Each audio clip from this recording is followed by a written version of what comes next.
Assalamualaikum warahmatullahi wabarakatuh. Perkenalkan, nama saya Sepia Putra Utami dari kelas manajemen non-reguler dengan NIM 1121141. Di sini saya akan memaparkan materi pendidikan agama Islam. Materi yang akan dipaparkan yaitu yang pertama, Ma'rifatul Insan atau definisi manusia, yang kedua, Tuqatul Insan atau potensi manusia, yang ketiga, Hakikatul Insan atau hakikat manusia, dan yang keempat, Nafsul Insan atau jiwa manusia. Pemaparan materi yang pertama yaitu Ma'rifatul Insan atau definisi manusia. Definisi manusia itu sendiri bisa dipahami secara bahasa bahwa manusia berasal dari kata manu atau Sansekerta dan mens bahasa Latin yang berarti berpikir, berakal budi atau makhluk yang berakal budi, mampu menguasai makhluk lain. Secara istilah, manusia dapat diartikan sebuah konsep atau sebuah fakta, sebuah gagasan atau realitas, sebuah kelompok atau genus, atau seorang individu.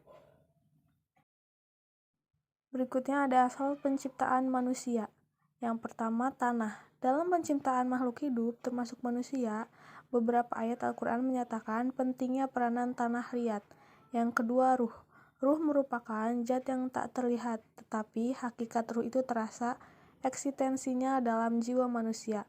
Fungsi utama ruh untuk merasakan, meyakini, menghendaki, dan memutuskan.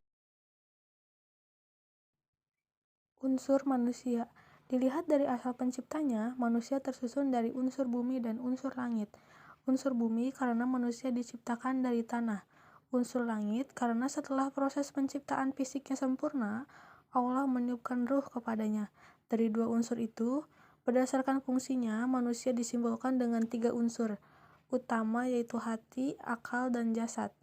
Yang pertama ada qalb atau hati. Kalbu pada dasarnya memiliki makna ganda.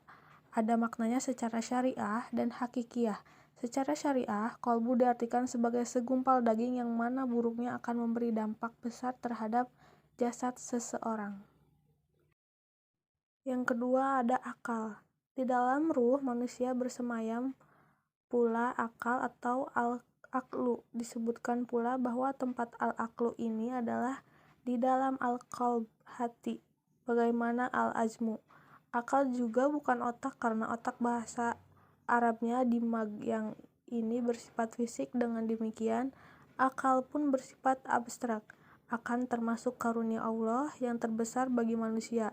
Karena dengan akal inilah kemudian ia menjadi makhluk yang paling istimewa. Yang ketiga ada jasad. Jasad sangat mudah dikenali karena ia dapat dilihat dan kita raba. Karena itu, tidak ada perbedaan tentang hakikat jasad ini.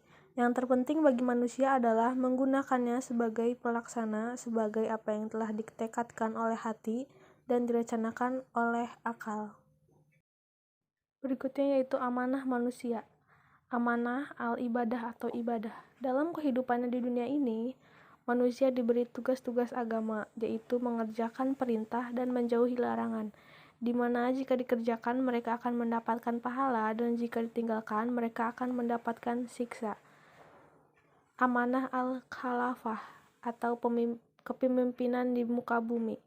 Dijadikan khalifah di muka bumi maknanya adalah menugaskan kepada manusia untuk mengelola bumi dan memperlakukan perintah-perintah Allah Ta'ala di sana, di mana sebagiannya akan digantikan oleh yang lain.